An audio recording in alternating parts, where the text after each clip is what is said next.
at the airport. My son, Mark, looked down at his shoes, then back up at me. "You're flying economy. We're flying business class. I don't want you sitting with us," he murmured, his voice barely audible over the terminal announcements. Standing next to him, my daughter-in-law, Sarah, adjusted her designer sunglasses. She didn't even try to hide her smirk. Her hands rested confidently on the handle of the luxury carry-on I had bought her for Christmas. A few feet away, my 8-year-old grandson, Leo, was completely absorbed in his tablet. "Business class is just more intimate," Sarah chimed in, fixing her posture. "We really need this time to bond as a core family unit. It would just be awkward if you were hovering. You understand? Right." "Diane," I looked at my 35-year-old son. He refused to meet my eyes, opting instead to study the departures board. 30 years of raising him alone after his father passed, paying for his college, helping with their down payment. And this was the man he had become. A man who would let his wife banish his mother to the back of the plane on a family vacation to Hawaii. A vacation, I might add, that I had entirely funded. I didn't cry. I didn't cause a scene or remind them of the $8,000 charge on my credit card from 2 weeks prior. Complaining would only give Sarah the reaction she craved. I simply reached out, took the economy boarding pass from Mark's trembling hand, and offered a tight, polite smile. "Have a nice flight." Without another word, I turned on my heel and walked toward Gate 12. I felt their eyes on my back, probably shocked that I hadn't put up a fight. But I was done fighting. I found my cramped middle seat, 32B, squeezed between a college student and a sleeping businessman. As the engines roared to life, I reached into my tote bag and pulled out my iPad. I had a long flight ahead of me, and plenty of financial restructuring to do. The moment the plane reached cruising altitude and the seatbelt sign clicked off, I purchased the in-flight Wi-Fi. The connection was sluggish, but it was enough to load my banking app. For the past 3 years, ever since Mark and Sarah bought their overpriced house in the suburbs, I had been their silent safety net. I scrolled through my checking account history, letting the numbers paint the real picture. There was the $1,200 for Leo's private soccer coaching, the $3,000 for Sarah's emergency bathroom vanity replacement, the $800 monthly transfers to help with their car lease. They weren't struggling. They were simply funding a lifestyle they couldn't afford, using my retirement savings as their personal slush fund. I navigated to the credit card portal. 2 years ago, I had added Mark as an authorized user for true emergencies. According to the recent statement, a true emergency apparently included a $400 charge at a high-end spa and $250 at a boutique wine shop just last week. My finger hovered over the screen. I felt a brief flutter in my chest, the old, familiar guilt of a mother wanting to provide. But then I remembered Sarah's smirk at the premium boarding lane. I remembered Mark's cowardly gaze. I tapped card management. I selected Mark's secondary card. Lock card. The screen prompted. I tapped confirm. Next. I opened the automatic transfers tab. I canceled the recurring $800 monthly deposit to their checking account. I canceled the autopay I had set up for Sarah's cell phone bill. I methodically snipped every financial string that connected my hard-earned money to their bloated egos. By the time the flight attendant came around with the drink cart, my accounts were locked down tightly. I ordered a ginger ale, leaned my head against the plastic window, and actually smiled. For the first time in years, I felt incredibly light. They were about to land in Maui, completely unaware that the Bank of Diane had permanently closed its doors. The Honolulu airport was a rush of warm, humid air. and bustling tourists. I purposely took my time deplaning, letting the business class passengers rush ahead. By the time I reached the baggage claim, Mark and Sarah were nowhere to be found. They had likely headed straight to the rental car pavilion to pick up the premium SUV I had reserved for us. My phone buzzed in my purse. A text from Mark. At the Hertz counter. There's an issue with the card on file. Can you call them? I read the message, slid the phone back into my bag, and walked toward the shuttle area. I found a bench in the shade, enjoying the tropical breeze against my face. 10 minutes later, the phone buzzed again. Mark, Mom. The desk agent says the card is locked. They won't give us the keys.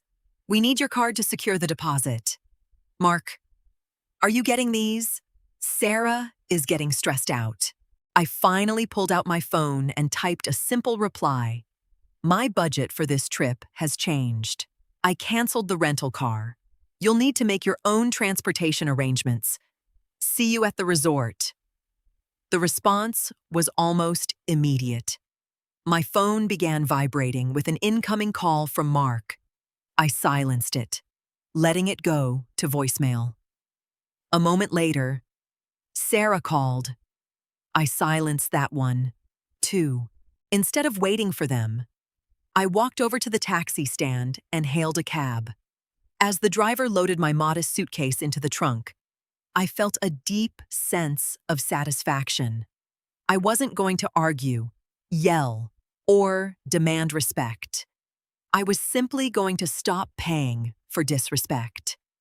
As the taxi pulled away, heading down the palm-lined highway toward the coast, I imagined Sarah's face at the rental counter, suddenly realizing she had to put a week's worth of luxury SUV rental on her own maxed-out credit cards. The resort was beautiful. A sprawling property with lush gardens and infinity pools overlooking the Pacific. When I approached the mahogany front desk, the receptionist offered a warm, professional greeting. Welcome, Mrs. Miller. I see you have our oceanfront family villa reserved for the week. I placed my ID and credit card on the marble counter. Actually, I need to make an adjustment to my reservation. I'll be needing a single one-bedroom suite for myself. The other 2 adults in my party will be paying for their own accommodations. The receptionist tapped away at her keyboard. Certainly. We can split the reservation. I can place them in a standard garden view room on the first floor. It's quite a bit smaller, but it is available. That sounds perfect, I replied smoothly. Please ensure their room is billed entirely to their own credit card. I am only responsible for my suite. 30 minutes later, I was unpacking in a gorgeous room with a balcony overlooking the crashing waves. Just as I finished hanging my dresses, a sharp knock echoed through the door. I opened it to find Mark and Sarah. Sarah's face was flushed red, her hair messy from the humidity. Mark looked exhausted, dragging their heavy luggage behind him. What is going on, Diane? Sarah demanded, pushing past me into the room. We had to take a shared shuttle with a dozen other people, and the front desk just tried to hand us keys to a tiny room facing the parking lot. It faces the garden, I believe, I corrected gently, stepping back and leaving the door wide open.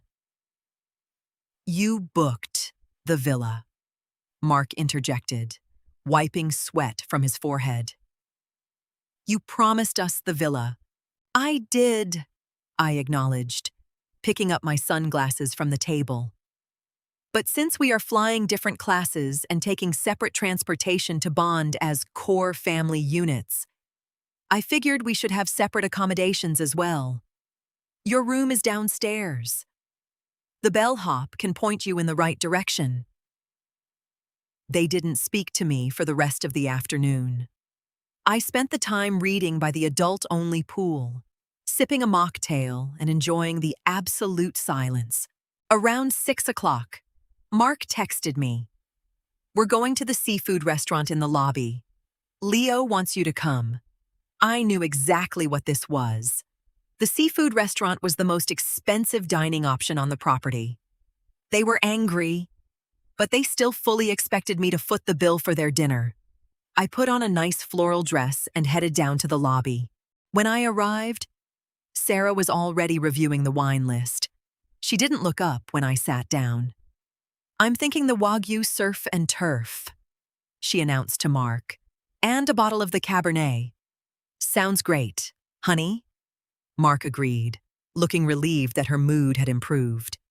When the waiter arrived, a polite young man with a notepad, Sarah immediately rattled off her extravagant order. Mark ordered the seared ahi tuna. The waiter turned to me. "And for you, ma'am, just the grilled mahi-mahi salad, please. Oh, and a glass of ice water." I smiled. Before he could step away, I raised my hand slightly. "Also, please put my meal on a completely separate check." The table went dead silent. The waiter nodded professionally. "Of course. Ma'am, one check for the couple, and one for you." Sarah's menu slipped from her fingers, hitting the table with a soft thud. "Excuse me," she snapped. I took a slow sip of my water, making eye contact with her. "I'm on a fixed income. Sarah, I really need to start watching my budget." Mark swallowed hard, his eyes darting between his wife and the waiter. "Mom, we didn't bring our main credit cards down. You thought I was paying." I finished for him, keeping my voice pleasant and low. "I paid for the flights. Mark, I think it's only fair you handle your own dinners." Sarah glared at me, then frantically waved the waiter down to cancel the Wagyu. Mark cornered me near the elevator banks after dinner, leaving Sarah and Leo to walk ahead. His face was pinched with frustration. "You're embarrassing us, Mom," he hissed, glancing around to make sure no other guests were listening. Canceling the car, downgrading the room, pulling that stunt with the waiter. Sarah is incredibly stressed out. This is supposed to be a vacation.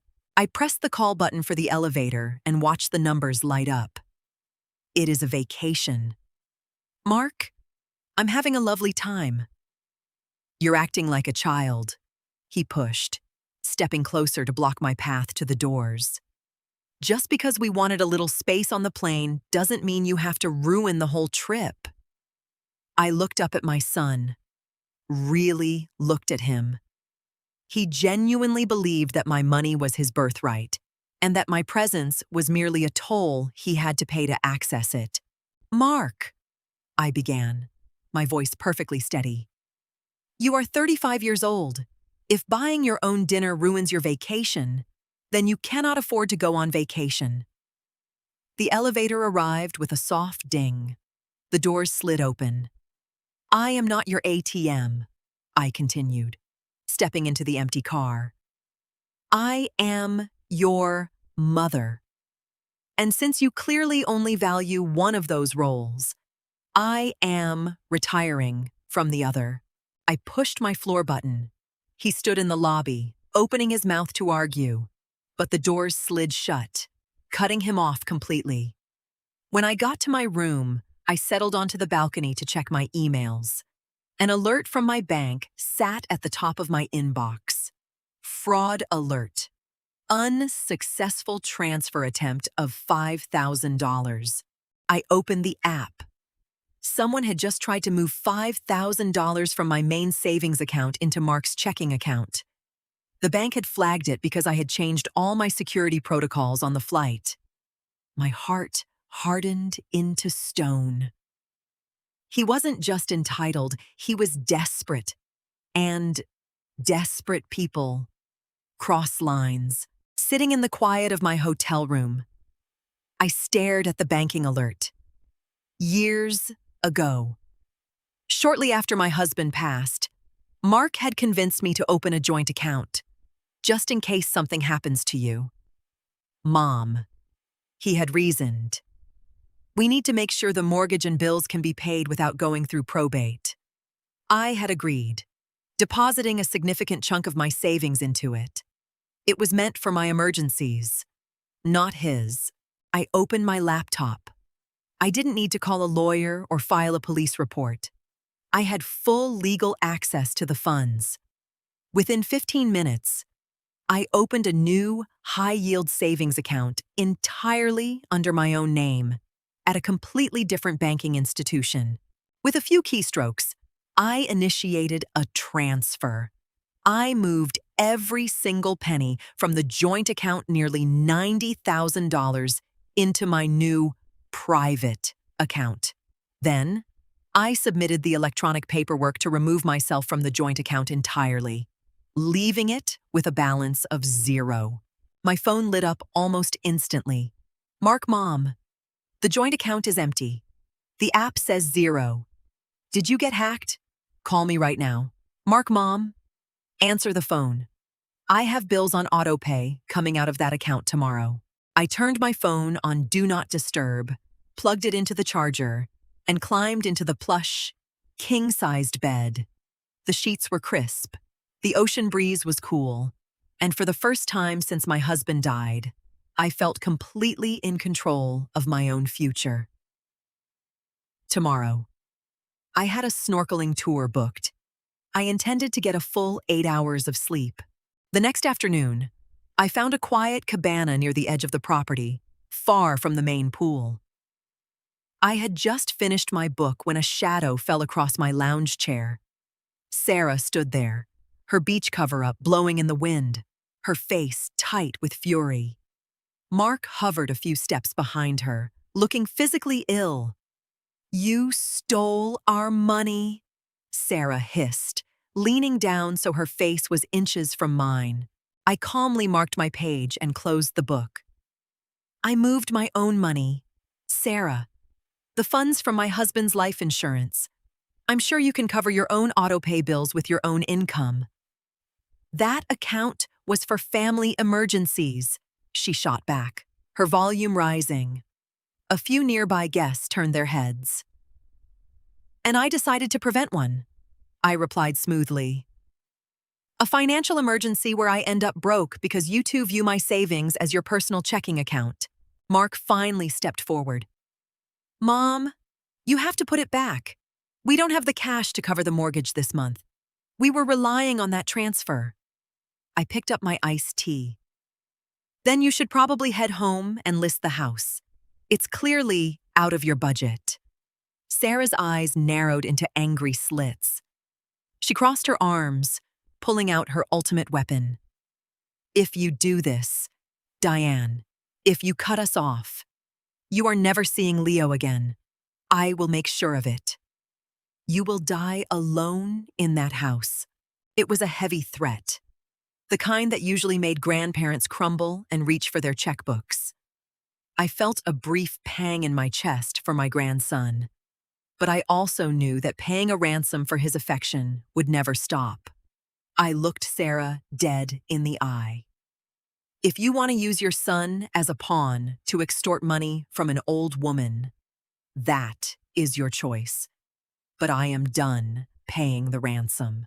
Sarah let out a sharp, incredulous laugh, clearly expecting me to backtrack. When I didn't, she grabbed Mark's arm. "We're leaving. Pack your bags. Mark, we are going to the airport right now." They stormed off toward their first-floor room. I remained in my cabana, finishing my iced tea. An hour later, I walked back toward the lobby to grab a fresh towel. I saw them standing near the concierge desk, their luggage piled around them. Leo was sitting on a suitcase, playing with a small wooden sea turtle I had bought him at the gift shop that morning. I walked over. Sarah glared, ready for the apology she assumed was coming. Instead, I knelt down to Leo's eye level. "I love you very much. Sweetie, have a safe flight home." I hugged him tightly. He hugged me back, oblivious to the silent war happening above his head. I stood up and looked at Mark. He looked utterly defeated. The airline charges a $300 change fee per ticket for early departures, he mumbled, staring at the floor. And the front desk won't refund the rest of the week for our room. That sounds like a difficult logistical problem, I noted mildly. They couldn't afford to leave early. They couldn't afford to stay and eat at the resort. Their bluff had been called, and their pockets were completely empty. I adjusted my sun hat. Well, I have a sunset cruise to catch. Enjoy the garden view. I walked away, leaving them stranded in the lobby with their designer luggage and their massive egos. I spent the next 5 days doing exactly what I wanted. I ate fresh seafood, took long walks on the beach, and didn't check my phone once. 6 months later, autumn had settled over my neighborhood. I stood in my kitchen, wiping down the counters and listening to a jazz record. A lot had changed since Hawaii. When I returned home, my very first stop was the local hardware store. I hired a locksmith to change the deadbolts on my front and back doors. For years, Mark and Sarah had used their spare keys to drop in unannounced, often leaving with bags of my groceries or borrowing household items that never returned. Now, my home was my sanctuary. Through the kitchen window, I saw Mark's car pull into my driveway. It wasn't the luxury SUV anymore. It was a modest, older sedan. They had been forced to trade in the lease when my payments stopped. The doorbell rang. I wiped my hands on a towel, walked to the front door, and opened it. Mark stood on the porch, looking older, his shoulders slumped. "Hi, Mom," he said quietly. "Hello, Mark. Come on in." I poured him a cup of coffee. He sat at my kitchen table, twisting his mug in his hands. He didn't demand anything. He didn't raise his voice. "The transmission on the car is slipping," he finally admitted, looking down at his coffee. "Sarah's hours got cut at the clinic. We're really struggling. Mom, I was wondering if you could help out. Just a small loan. $2,000. I looked at my son. I loved him, but I finally respected myself more.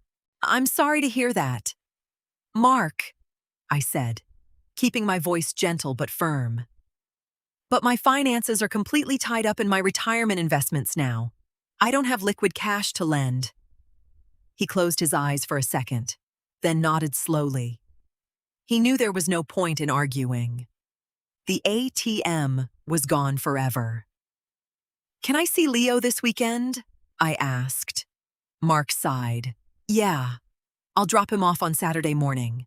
He finished his coffee and left quietly. I locked the new deadbolt behind him with a satisfying click. I didn't need lawyers or dramatic confrontations to get my life back. I just needed to remember that I held the keys all along.